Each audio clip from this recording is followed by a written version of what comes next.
Até o final desse vídeo você vai compreender o que ocorre com o material à medida que mais calor vai sendo fornecido a ele. Você vai perceber que nem sempre a temperatura vai aumentar.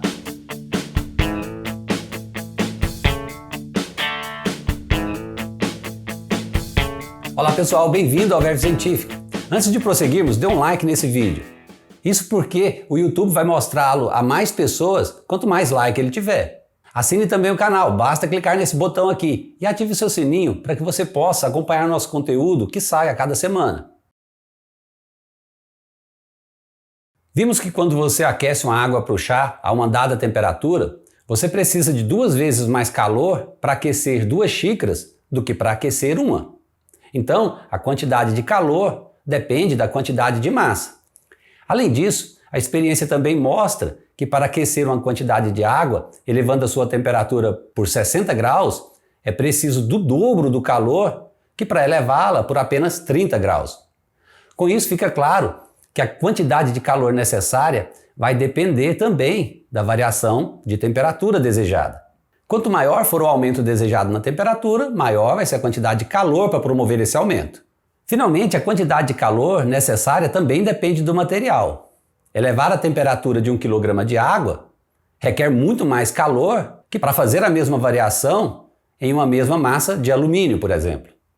Isso tudo foi visto nesse vídeo aqui. Agora nós podemos juntar todas essas observações empíricas e obtermos uma equação geral, que reafirma que a quantidade de calor necessária para promover uma variação de temperatura ΔT depende diretamente da massa da substância, de seu calor específico e da própria variação de temperatura. Para medir o calor específico de uma substância, uma amostra dessa substância é aquecida até uma dada temperatura. Depois, ela é colocada num recipiente com uma certa quantidade de água a uma temperatura diferente. Quando o equilíbrio térmico é alcançado, a variação da temperatura é aferida e a temperatura final da água é então obtida. Isso é feito usando o fato de que num sistema fechado não há perdas de calor para o ambiente. A quantidade de calor que um sistema perde é a mesma quantidade que o outro sistema ganha. E para cada quantidade de calor desta relação, nós podemos empregar a equação empírica que acabamos de discutir, usar os valores adequados para cada um dos termos e assim determinar o calor específico. Essa técnica é a famosa calorimetria.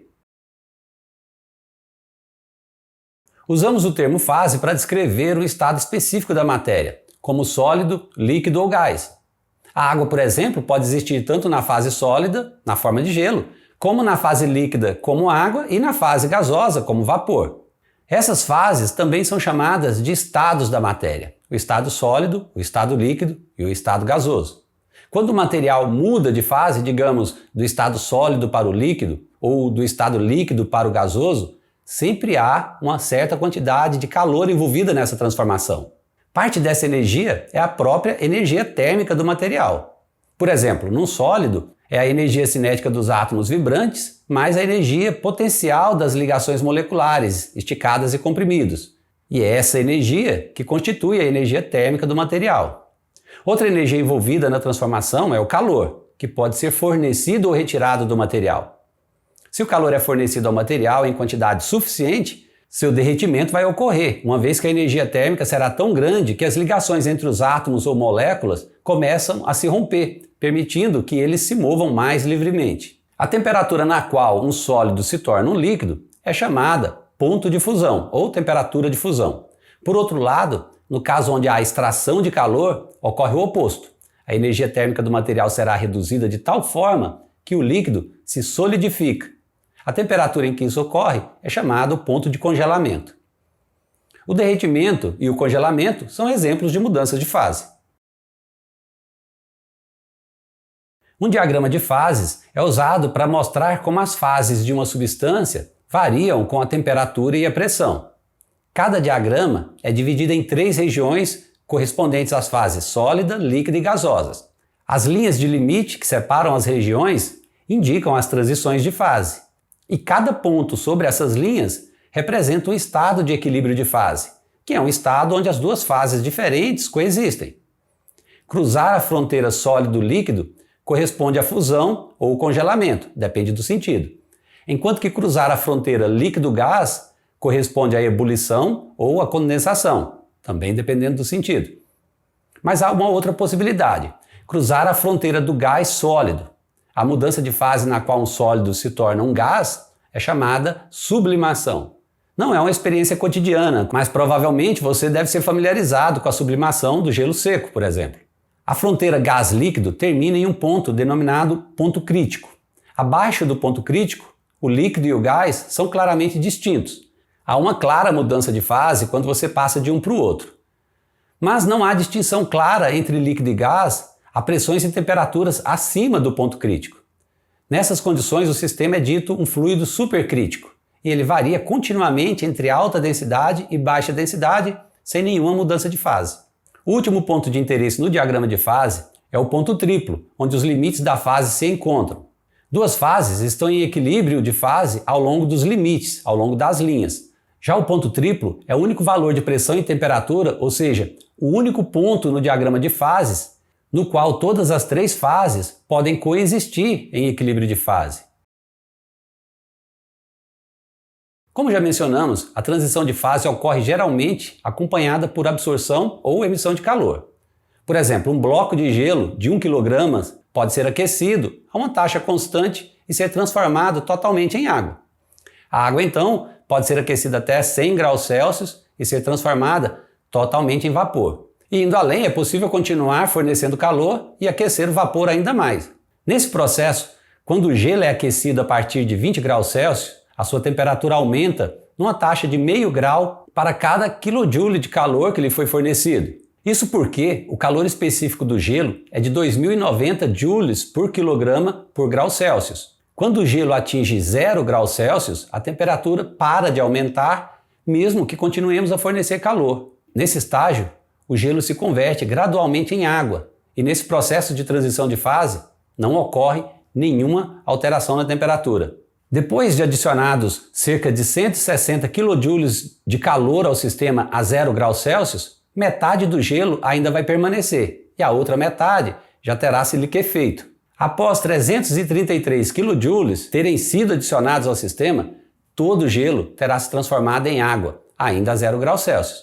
Essa quantidade de 336 kJ necessárias para transformar 1 kg de gelo a 0 grau em 1 kg de água a 0 grau é chamado de calor latente de fusão. Ou seja, para a água, o calor latente de fusão é de 333 kJ por quilograma. A partir da água líquida a 0 grau, a adição contínua de calor faz com que a temperatura do sistema volte a aumentar. Agora, há uma taxa de 1 grau Celsius para cada 4.190 joules de calor adicionado. Isso porque o calor específico da água é 4.190 joules por quilograma por grau. Quando toda a água for aquecida a 100 graus Celsius, a sua temperatura volta a ficar constante e, na sequência, todo o calor adicionado é consumido na transição de fase do estado líquido para o estado vapor, que é o estado gasoso. Para isso, são necessários cerca de 2.250 kJ de calor para transformar o quilograma de água completamente em 1 kg de vapor. Essa quantidade de calor necessária para transformar 1 kg de água a 100 graus Celsius em 1 kg de vapor a 100 graus Celsius é o chamado calor latente de vaporização, ou seja, o calor latente de vaporização da água é de 2.260 kJ por quilograma. Outras substâncias seguem gráficos semelhantes a este que vimos para a água, embora as temperaturas do ponto de fusão e do ponto de ebulição sejam diferentes. Assim, os calores específicos e os calores de fusão e de vaporização também vão ser diferentes. Os calores latentes de vaporização e fusão também se referem à quantidade de calor liberada por uma substância quando ela muda de um gás para um líquido ou de um líquido para um sólido. Assim, o vapor libera 2.260 kJ por quilograma quando ele se condensa e a água libera a quantidade de 333 kJ para cada quilograma quando ela se congela. Em todos os casos, o calor envolvido em uma mudança de fase depende não apenas do calor latente, mas também da massa total da substância. Note que o calor Q é adicionado ou liberado durante a mudança de fase, então ele pode ser tanto positivo quanto negativo. As reações químicas são análogas às mudanças de fase, pois elas envolvem quantidades bem definidas de calor. Por exemplo, a combustão completa de 1 grama de gasolina produz cerca de 46 kJ de energia. Portanto, o calor da combustão da gasolina é 46.000 kJ por quilograma. Os valores de energia dos alimentos também são definidos de forma semelhante. Quando dizemos que 1 grama de pasta de amendoim contém 6 calorias, queremos dizer que 6 kcal ou 25 kJ de energia são liberados quando os átomos de carbono e hidrogênio na pasta de amendoim reagem com o oxigênio, com a ajuda de enzimas, e são completamente convertidos em CO2 e água. Aqui nós vimos como a calorimetria é útil para se estudar o aquecimento e a mudança de fase dos materiais. Esse vídeo termina por aqui, e se você gostou dessa explicação, dá um like, assim mais pessoas vão ter acesso a esse vídeo. E não saia do canal sem antes se inscrever. Clica nesse botão aqui no meio da tela e tenha Verve Científico. Abraço e até a próxima!